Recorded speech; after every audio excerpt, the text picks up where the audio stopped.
Okay, we're just gonna. It's a little bright, but I don't know. I think I was battling a migraine earlier or something, so I'm like a little light sensitive. So beer is a great way to deal with that. And right, Frisco. See if I can get Frisco in the shot. To my buddy, I'm gonna be opening up a bottle you'll all recognize. Did not go for any of the variants this year for a specific reason. Um, People across the country told me the variants have always been $25. I can tell you for sure here in Colorado Springs, the ones I got last year were not $25. They were $16.99. I wouldn't say I paid like 18 something, which I thought was pretty fair. I was a big fan of the Bananas Foster, so for me, you know, I thought it was worth it. I'd never really been into barrel aged stouts, like not huge into barrel aged stouts, so this was it was one of the purchases for me when I start getting into that $15-$20 a bottle range. When I was new to stouts, was like, oh, this is kind of expensive. So for me to have bought an $18 bottle was like, a year ago I was like, oh, this was kind of pricey, but it ended up being very good, so I thought it was worth it. So fast forward a year, and they're $25 now, even here in Colorado Springs. They're like 23 before tax. I'm not saying that, again, I've not even tried them. I'm not saying the beer's not good or that it's not even that it's not worth it. I just think I draw a line. Um, Especially when I don't know a whole lot about the beer. Like, I don't know how long these things were aged in barrels. I'm sure there's probably somewhere online I could figure all that out. It's just not something that I want to do. Like Goose Island is one of these breweries that everybody knows. They've been around a long time. Some of their stouts are incredible, and most everything this year has very good ratings. But they're not really craft anymore. So before I get too into any of that stuff, I mean, really, this is supposed to be about the beer. So let's go ahead and just at least check out the beer. I decided to go for the OG this year because of the price and the ABV. It's 14.7%. It's a little stronger than the last couple years. It was only $14.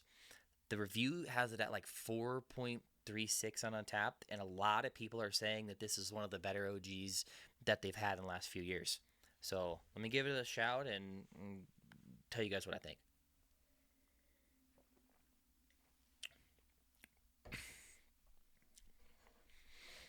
So right off the bat,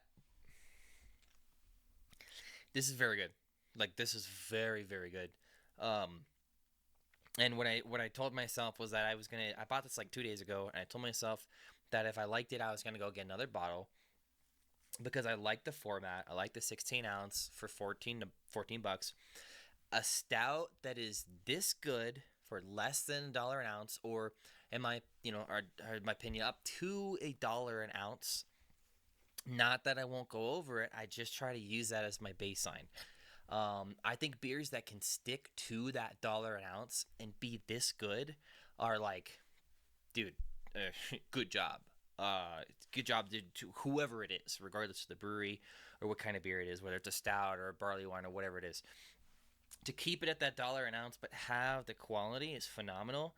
And I'll admit, I never jumped for the base of this beer, the OG. I never jumped for it because again, I was new to barrel aged stouts. I'm much more partial to adjuncts. I like beer that has stuff in it. So for me, like the backyard, the berries was intriguing. The bananas Foster I thought was very good. I mean, all of that right up my alley.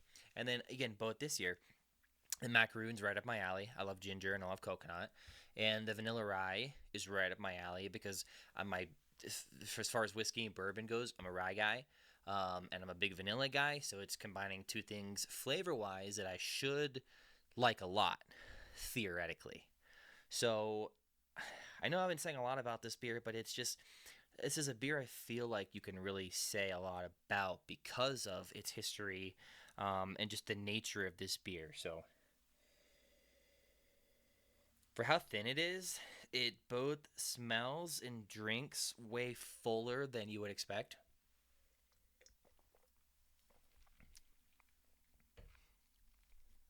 It's very thin bodied. but yet it doesn't come across that way. And that's a hard thing for me to really describe to anybody. It's exactly what you want. It's very warming.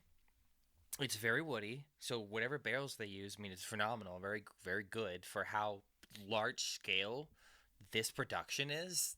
To still have all of those woody notes is great. And I get why people like Goose Island for that exact reason, that they can be a macro brewery. They can be this huge, massive brewery that distributes all over the country in huge quantities.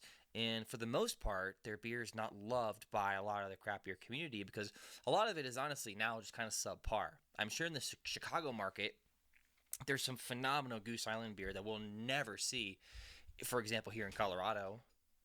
Oh, and I definitely think that it's something that if you guys were ever able to find them, I would recommend that you give it a shot because this is not something that we're ever going to be able to really get our hands on outside of it getting like shipped over to us.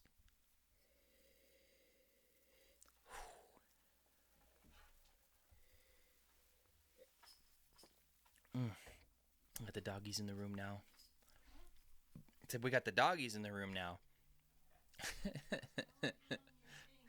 Well, I'll wrap it up and basically just say, I mean, I think that this is worth the price. I think that this is for me a like an 8.5 out of 10. I think there's room for this to be a little bit better, but it's also surprising me how much I like it and how good it actually is. So if you have the chance to go grab one, they are all over town. There's cases of them just basically hanging out, waiting for people to buy them because the hype on this beer has totally died down. So you can get this beer all over town. You can even find some of the adjuncts in town and still up in Denver. And I think it's definitely worth it, at least for just the OG for $14. It's a very good beer. So give it a try, and thanks for watching.